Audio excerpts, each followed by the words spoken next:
I have the privilege to present to this august chamber the committee report on the inquiry conducted by the committee on the utilization of confidential funds by the Office of the Vice President and the Department of Education.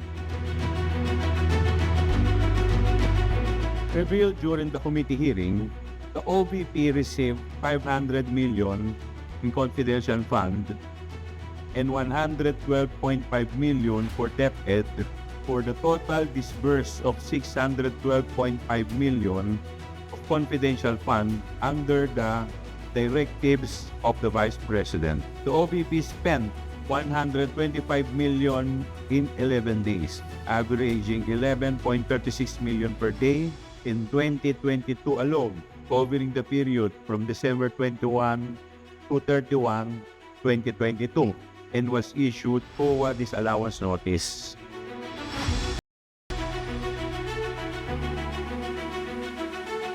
This is the only and first Vice President to request excessive amount of confidential funds in comparison with the past Vice President.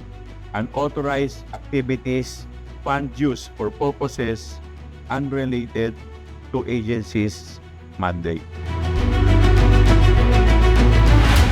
The misuse of confidential funds, the submission of spurious and questionable acknowledgement receipt were established, dubious or fabricated with fictitious, repeated names, similar handwriting, and we received a certification from the PSA claiming that no such name exists, the name that were mentioned in their acknowledgement receipt.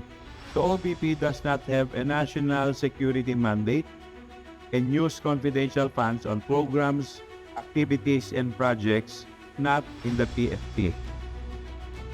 Improper delegation of SDOs.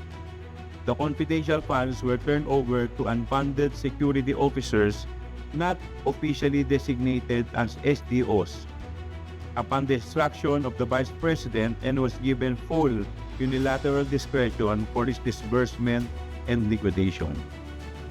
The confidential funds were used for expenses other than confidential expenses and was as unjustifiably exorbitant, excessive, extravagant, and or unconscionable. Attorney Zulaika Lopez, the OVP Chief of Staff, tried to block OWAC from releasing documents to Congress during the budget deliberation in the Committee on Appropriation. Undue influence, OVP officials meddled in DepEd affairs, forced resignation of undersecretaries. Cash envelopes were received by DepEd officials involved in the disbursement or liquidation of confidential funds which raised bribery concern. These were admitted by 3 DepEd officials.